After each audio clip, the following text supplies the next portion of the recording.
BJP ने अपने उम्मीदवारों के नामों का ऐलान कर दिया है। पश्चिम चंपारण से संजय जायसवाल उम्मीदवार होंगे, जबकि पूर्वी चंपारण से राधा मोहन सिंह उम्मीदवार हैं। मधुबनी से अशोक यादव को टिकट दिया गया है। अररिया से प्रदीप कुमार सिंह को उम्मीदवार बनाया गया है। वहीं दरभंगा से गोपाल जी ठाकुर उम्मीदवार हैं। मुजफ्फरपुर से राजभूषण निषाद को टिकट दिया गया है, जबकि महाराजगंज से जनार्दन सिंह सिग्रीवाल को टिकट दिया गया है। सारण से राजू प्रताप रूडी उम्मीदवार होंगे। वहीं उजियारपुर से नित्यानंद राय, बेगूसराय से गिरिराज सिंह, पटना साहिब से रविशंकर प्रसाद को उम्मीदवार बनाया गया है। पाटलिपुत्र से रामकृपाल यादव, आरा से आर.के. सिंह को टिकट दिया गया है। वहीं बक्सर से मिथिलेश तिवारी को टिकट दिया गया है। सासाराम से शिवेश राम को भी टिकट मिला है। औरंगाबाद से सुशील कुमार सिंह को टिकट दिया गया है। वहीं नवादा से विवेक ठाकुर को लोकसभा का टिकट दिया गया है।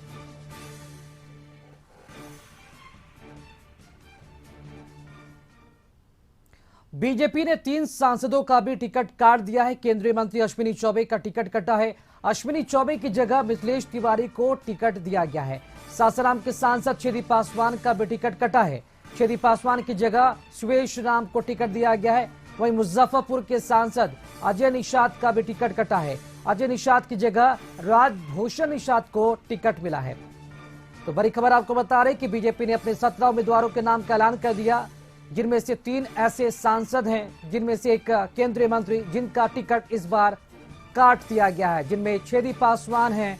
इसी के साथ साथ मुजफ्फरपुर के सांसद अजय निषाद, इनका भी टिकट कटा है। और बक्सर से सांसद और केंद्रीय मंत्री अश्विनी चौबे का भी टिकट काट दिया गया है। तो बीजेपी ने 3 सांसदों का टिकट काट दिया है। बाकी सभी उन्हीं उम्मीदवारों को चेहरा बनाया गया है जो पहले टिकट दिया गया था उनके।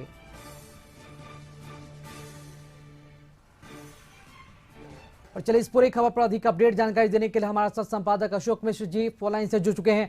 अशोक जी, ये बड़ी जानकारी है, बीजेपी ने अपने सभी उम्मीदवारों की जो सूची है वो जारी कर दी है। हैरानी की बात है कि 3 सांसदों का जो टिकट है काट दिया गया, जिनमें से एक केंद्रीय मंत्री अश्विनी चौबे है। क्या बड़ी वजह सामने आ रही कि अश्विनी चौबे का टिकट भी काट दिया गया इस बार?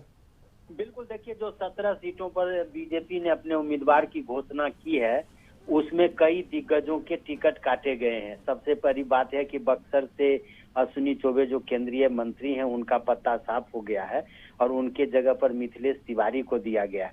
दूसरी सीट जो सासाराम की है, वहां से भी छेदी पासवान का पत्ता कटा है और मुजफ्फरपुर से भी अजय निषाद का पत्ता कटा है। तो एक तरह से आप देखिए कि तीनों दिग्गजों का पत्ता कट गया है। और इसके अलावे बीजेपी ने अपने कई महत्वपूर्ण बड़े नेताओं पर भी भरोसा कायम रखा है, जिसमें राधा मोहन सिंह मोतिहारी से उनको फिर से उम्मीदवार बनाया गया है। अब पटना साहिब से रविशंकर प्रसाद को फिर से उम्मीदवार बनाया गया है।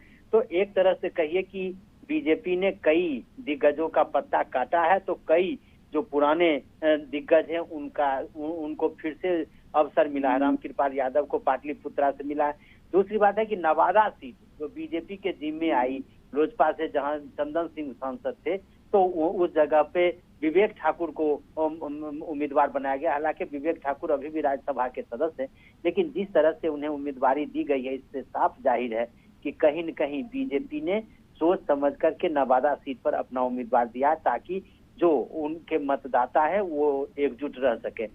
और इसके अलावे जो पुरानी सीटें हैं, केंद्रीय मंत्री गिरिराज सिंह पर फिर भरोसा किया गया। कई तरह के कयास लगाए जा रहे थे, लेकिन गिरिराज सिंह को फिर से बेगूसराय से मिल गया है टिकट।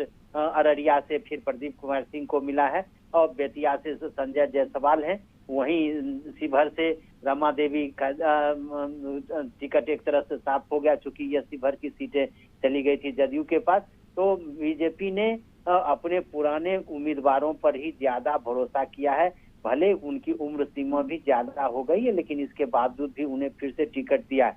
लेकिन जहां कहीं भी बीजेपी को लगा है कि उसके उम्मीदवार कमजोर हो सकते हैं या उनके उम्मीदवारों का परफॉर्मेंस बहुत ज्यादा बेहतर नहीं रहा है, वहां पे सीट चेंज भी की गई है।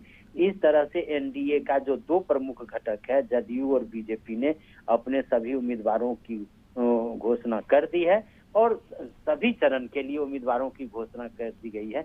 इससे साफ है कि एनडीए पूरी तरह से चुनावी मोड में है, चुनावी तैयारी में है, इसलिए उम्मीदवारों को पर्याप्त अवसर दिया गया है ताकि अपने चुनाव अभियान को वो तेज कर सकें। जी शुक्रिया अशोक जी खबर पर जानकारी देने के लिए आपका।